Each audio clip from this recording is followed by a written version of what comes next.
ನಮಸ್ಕಾರ. ನಾವು ಬೆಂಗಳೂರಿಂದ ಮಹದೇಶ್ವರನ ಬೆಟ್ಟದ ಕಡೆ ಹೊರಟಿದ್ವಿ. ಮಹದೇಶ್ವರನ ಬೆಟ್ಟದಿಂದ ನಾವು ನಾಗಮಲೆಗೆ ಹೊರಟಿದ್ವಿ. ಬೆಳಗ್ಗೆನೇ ತುಂಬ ಚೆನ್ನಾಗಿತ್ತು. ನಾಗಮಲೆಗೆ ದಾರಿ ಅಂತ ಹಾಕಿದ್ದಾರೆ ನೋಡಿ. ಸೊ ಇಲ್ಲಿಂದ ಆ ಮಣ್ಣು ದಾರಿಲಿ ನಿಧಾನಕ್ಕೆ ನಡ್ಕೊಂಡು ಹೋಗಿ ಅಲ್ಲಿ ಫಾರೆಸ್ಟ್ ಆಫೀಸರ್ ಹತ್ರ ನಮ್ಮ ಟಿಕೆಟ್ನ ಚೆಕ್ ಮಾಡಿಸಿ ಅಲ್ಲಿಂದ ನಡೆಯೋಕ್ಕೆ ಮತ್ತೆ ಹೊರಟ್ವಿ. ಅಲ್ಲಿಂದ ಹೋಗ್ತಾ ಹಾಗೆ ಆ ದಾರಿನೇ ಒಂಥರ ತುಂಬ ಚೆನ್ನಾಗಿತ್ತು. ಎಷ್ಟು ಖುಷಿಯಾಗಿತ್ತು ಅಂದರೆ ಆ ಬೆಳಗಿನ ಜಾವ, ಹಿಮ, ಆ ಮಂಜು, ಸುತ್ತ ಮರಗಿಡಗಳು. ಸೊ ಅದು ಹೇಳಲಾಗದ ಸಂತೋಷ ನೋಡಿ. ಅಷ್ಟು ಮೇಲೆ ನಡ್ಕೊಂಡು ಹೋಗಿ ಸ್ವಲ್ಪ ದೂರ ನಡ್ಕೊಂಡು ಹೋಗಿ ಆ ಬೆಟ್ಟ ಇತ್ತಲ್ಲ, ಆ ಬೆಟ್ಟದ ಮೇಲೆ ಕೂತ್ಕೊಂಡು ಜೊತೆಗೆ ನಾನಂತೂ ಮಲಗೇ ಬಿಟ್ಟಿದ್ದೆ. ಟಯರ್ಡ್ ಆಗ್ತಾಯಿತ್ತು, ಯಾಕಂದರೆ ಅಷ್ಟು ಸ್ಟೀಪ್ ಇತ್ತು.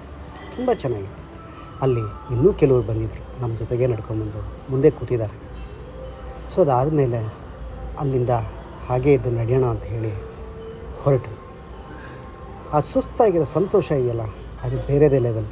ಸುಸ್ತಾದ್ಮೇಲೆ ಮಲಗ್ತೀವಲ್ಲ, ಆ ರೆಸ್ಟ್ ಇದೆಯಲ್ಲ, ಅದು ತುಂಬ ಚೆನ್ನಾಗಿರುತ್ತೆ. ಹಾಗೇ ನಡ್ಕೊಂಡೋಗಿ ಮುಂದೊಂದು ಗಣೇಶ ಇದೆ, ಅದರ ಪಕ್ಕದಲ್ಲೇ ಸುಮಾರು ದೇವರುಗಳನ್ನು ಇಟ್ಟಿದ್ದಾರೆ. ನಂತರ ಹೋಗ್ತಾನೆ ಒಂದು ಮನೆ ನೋಡಿದ್ವಿ. ಆ ಮನೆ ಕೆಮ್ಮಣ್ಣಲ್ಲಿ ಚಿತ್ರ ಬರೆದಿಟ್ಟಿದ್ದಾರೆ. ಅದಾದ ನಂತರ ಅದ್ರ ಸುತ್ತಮುತ್ತ ಕಲ್ಲಲ್ಲೇ ಗೋಡೆ ಕಟ್ಟಿದ್ದಾರೆ. ಎಷ್ಟು ಚೆನ್ನಾಗಿತ್ತು ಅಂತ ಹೇಳಿದ್ರೆ ತುಂಬಾ ಖುಷಿಯಾಗುತ್ತೆ. ಆದರೆ ನಡ್ಕೊಂಡು ಹೋಗ್ತಾ ಅಲ್ಲಲ್ಲಿ ಕೂತು ನಿಂತು ನಡ್ಕೊಂಡು ಮಾತಾಡಿಕೊಂಡು ನಗ್ತಾ ಹೋಗ್ತಾಯಿದ್ವಿ. ಆ ಸುತ್ತಲ ಪ್ರಕೃತಿ ಇದೆಯಲ್ಲ, ಅದರಷ್ಟು ಖುಷಿ ಮನಸ್ಸಿಗೆ ಬೇರೆ ಯಾವುದಕ್ಕೂ ಕೊಡಲ್ಲ. ಪ್ರತಿ ದಾರಿನಲ್ಲೂ ಹೋಗ್ತಾ ನಿಮಗೆ ನಾಗಮಲೆಗೆ ದಾರಿ ಅಂತ ಇರುತ್ತೆ. ಅಲ್ಲಿ ಸ್ಟಾರ್ಟಿಂಗ್ ನಿಮಗೆ ಸಿಗೋದೇ ಈ ಕೊಳ. ಅಲ್ಲೇ ಫೋಟೋ ತೊಗೊಂಡ್ವಿ. ನಂತರ ಸ್ವಲ್ಪ ಮೇಲ್ಗಡೆ ಹೋದರೆ ಸಿಗೋದೆ ನಾಗಮಲೆ.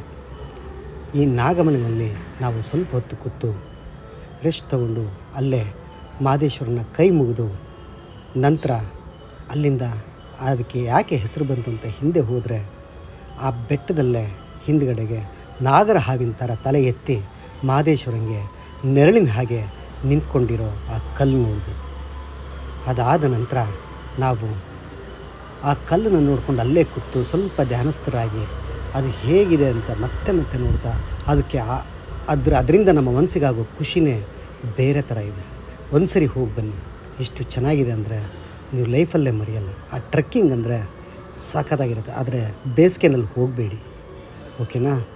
ಆದರೆ ನೀವು ಈ ಡಿಸೆಂಬರ್ ಟೈಮಲ್ಲಿ ಹೋಗಿ, ತುಂಬ ಚೆನ್ನಾಗಿರುತ್ತೆ. ಆ ವೆದರ್ ನಿಮಗೆ ಸಪೋರ್ಟ್ ಮಾಡುತ್ತೆ. ಯಾಕಂದರೆ ತುಂಬ ದೂರ ನಡೆಯೋದು, ತುಂಬ ಕಡೆಗೆ ಸ್ಟೀಫ್ ಇದೆ, ತುಂಬ ಹೈಟ್ ಇದೆ. ಯಾಕಂದರೆ 6 ಮಲೆ ಹತ್ತಿ 7ನೇ ಮಲೆಗೆ ಹೋದ್ರೆ ನಾಗಮಲೆ ನಿಮಗೆ ಸಿಗೋದು. ಅಲ್ಲಿಂದ ನಾವು ವಾಪಸ್ಸು ಎಲ್ಲವನ್ನು ಮತ್ತೆ ನೋಡಿಕೊಂಡು ಆ ಪ್ರಕೃತಿನ ಸೌದು ವಾಪಸ್ಸು ನಾವು ಬಂದು ಮಹದೇಶ್ವರನ ಬೆಟ್ಟ ಅಂದರೆ ಮಹದೇಶ್ವರನ ಹತ್ರ ಬಂದ್ವಿ. ಮಹದೇಶ್ವರನ ಹತ್ರ ಬಂದು ಮಹದೇಶ್ವರನ ಗುಡಿನ ಒಂದು ಸುತ್ತು ಹಾಕಿ ನಂತರ ಆ ಮಹದೇಶ್ವರನ ಗುಡಿ ಒಳಗಡೆಗೆ ಹೋಗೋದಕ್ಕೆ ಕೇಳಿಕೊಂಡು ಅಲ್ಲಿಂದ ಹಾಗೆ ನಡೀತಾ ನಿಮಗೆ ನಂದಿ ಕಾಣುತ್ತೆ. ಆ ದೇವಸ್ಥಾನ ಎಷ್ಟು ಚೆನ್ನಾಗಿದೆ ಅಂದರೆ ಅಲ್ಲಿಂದ ನೋಡಿದ್ರೆ ನಿಮಗೆ ಮಹದೇಶ್ವರ ಕಾಣ್ತಾನೆ. ಎದುರುಗಡೆಗೆ ಒಂದು ಶಿಲೆ ಮಾಡಿದ್ದಾರೆ. ಹಾಗೆ 1ನೇ ಗೇಟಲ್ಲಿ ನಾವು ನಿಧಾನಕ್ಕೆ ನಡ್ಕೊಂಡು ಹೋಗಿ ಒಳಗಡೆಗೆ ಅಂದರೆ ಮಹದೇಶ್ವರನ ದೇವಸ್ಥಾನದ ಒಳಗಡೆಗೆ ಹೋದ್ವಿ. ಅಲ್ಲಿ ದೇವಸ್ಥಾನದ ಒಳಗಡೆ ನಾವು ವೀಡಿಯೋ ಮಾಡೋದಕ್ಕಾಗಲ್ಲ. ಸೊ ಹಾಗಾಗಿ ದೇವ್ರನ್ನ ನೋಡಿಕೊಂಡು ಶಿವನಿಗೆ ಒಂದು ನಮಸ್ಕಾರ ಹೊಡೆದು ಅಲ್ಲಿಂದ ಹೊರಗಡೆಗೆ ಬಂದು ನಾವು 3 ಜನ ಕೂತ್ಕೊಂಡ್ವಿ.